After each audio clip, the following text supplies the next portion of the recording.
What up, everybody? It's your man, MrMelvinnTV, coming back at you with another one. Hope everyone's having a good day so far, and a good week, and all that good stuff. We're going to continue with our five-part series of having a reprobate mind, and today we're on part two. Part two, which is willingly mocking and rejecting God. Part two of having a reprobate mindset, willingly mocking and rejecting God. Before we get started, guys, go ahead and click that like, share, and subscribe button. Really will appreciate that to help boost the channel and be greatly appreciated.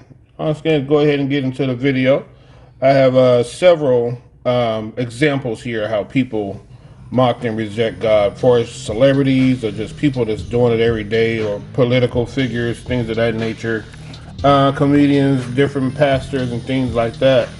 What happened is they mocked God and they got karma. Like, sometimes it happened instantly, but sometimes it just happened. They got karma like right away as soon as they did the mocking and the and the rejecting, which is something that people always do. And this is going to come from basically Romans chapter 1 verse 21. I'm going to paraphrase it here. Well, no, I'm going to read it word for word and do a little paraphrasing at the end. For even though they knew God, they didn't honor him as God or give thanks, but they became futile in their speculations, and their foolish hearts were darkened. So that's what we're going to go from today. And the first example I'm going to give you guys is this comedian.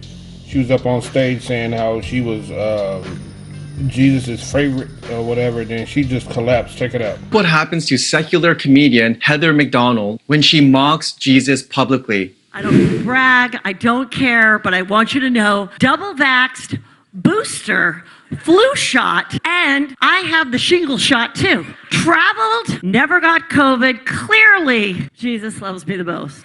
Seriously. So nice, so nice. Yeah, see what happens? She said she thought she was his favorite, then just passed out right away. That's crazy. Mocking. I wouldn't say, yeah, she was more like mocking. Like how you Christ's favorite, and everybody's like billions of other people are in that same category. And here's another example, real quick, of this looks like a pastor or a bishop or something in the church, saying that basically God didn't orchestrate the Bible or whatever. And check out this clip. Watch what happens to this church when he blatantly rejects God's biblical character and denies God's perfect, infallible word. Today, Holy Mother God, for you are more than any single description of gender or personality or role. Why are all those contradictions in the Bible? Well, because it was written down by people over a period of about 1,500 years. So given that, people are going to have different kinds of things. And I am one who does not believe it was dictated by God. Commissioners in Spencer just devastated after they were forced to watch their historic church burn and then collapse into ashes. Investigators believe the fire started in the steeple after it was struck by lightning. See that? Got his whole church burned down. For being blasphemous, for being rejecting God, for pretty much saying God didn't have nothing to do with whoever wrote the Bible. Yeah, that's why your church is burned down. And it burned down quick. And lightning struck it. You see that? It was on the telecast. And there's several other examples. Like with John Lennon, right? In the interview, he stated that Christianity will end, it will disappear. I do not have to argue about that, I am certain. Jesus was okay, but his subjects were too simple. Today we are more famous than him. He said this in 1966. And shortly after that, he was shot 6 times and got unalived. I can't say the K word. I have to bleep it out. He got unalived, shortly after that. There's another example of this president in Brazil, if I can pronounce his name. His name was Tancredo Neves. Tancredo Neves was the president of Brazil. And basically what was going on, he was about to be elected, and he needed 500,000 votes from his party to get, and he basically said not even God could remove him from the presidency. Yeah, he got the votes, but days later, he before he could even take office, he died. Yeah, he died. He passed away. Yeah, he got what he wanted, but guess what? He didn't get a chance to get in there because he passed away as soon as before he could even get in there good. Yeah, see that? Saying that not even God can remove him from the presidency. Yeah. Yeah, good luck with that. Yeah, anytime you blaspheme and mock and reject and all that, you're gonna get dealt with. You know, and no matter what the world try to teach us, that we're our own person, and we do have free will. We have that, but you can't be disrespectful either. And you have to understand where your bread is buttered at. You know, as soon as you get out of line, you're gonna get chastised.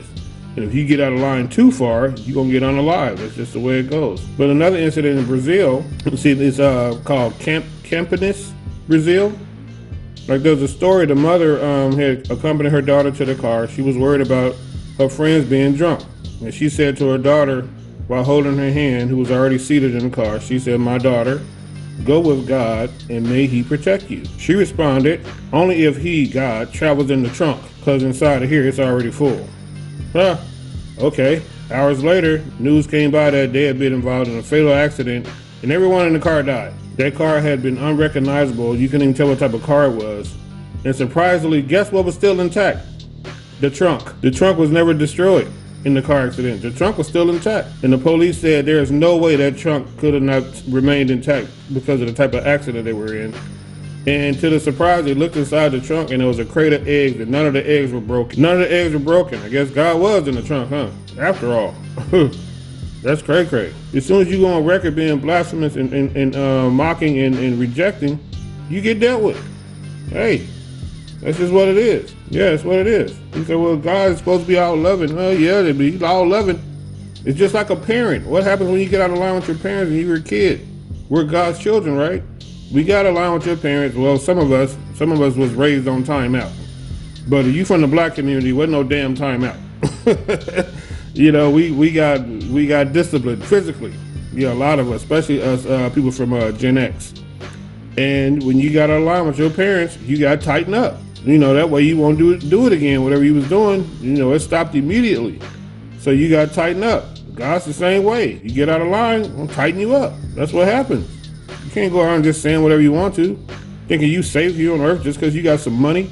I don't know if you guys remember those. You know, Carnival is in Brazil as well. Hey, we back in Brazil again.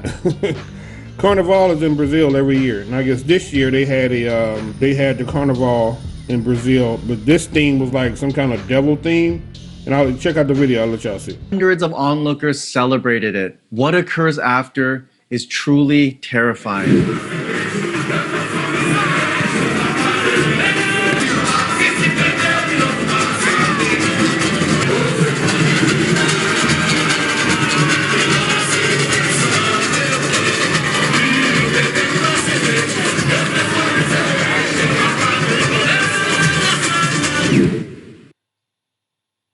Catastrophic rainfall slamming southeast Brazil, now killing at least 46 people.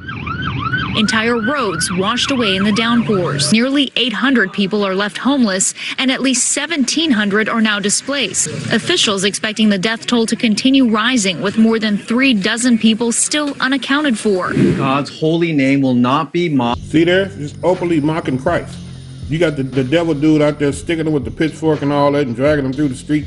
And I guess the little people in the black supposed to be the demons or whatever, slapping them around and all that. You see what happened to that region the next couple of days? Yeah, people had to pay for that.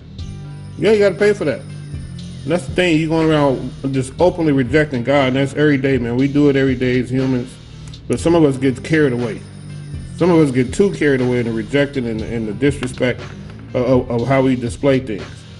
And it's just crazy how we do that, man. You know, if you get too crazy, you get out of line, you're going to have to pay. And sometimes that karma's right away. It's instant. You know, even with me, I didn't got instant karma. You know, I never, said nothing crazy against God. I ain't going to do that. Willfully rejecting God, man, that's not cool. And that shows that you have a reprobate mindset. You know he exists. You know you can't move around without him. And for the people who reject Christ, you know, the same deal. You can't move, you can't do nothing. You know, you could do that, but later on, you know, you have to pay for it. You know, I don't know. We'll have to see. I guess we all see, we all have to stand in judgment all by ourselves when it's all over with. Anyway, man, I know this video is kind of lengthy, but I just want to give you guys a quick example of this part 2 of having a reprobate mindset. And that's willfully mocking and rejecting God. And don't forget to hit that like and subscribe button again, man. Show me some love. And subscribe to my channel. Till next time, I'll holler back at you guys. MrMelvinnTV. I'm out. Deuces.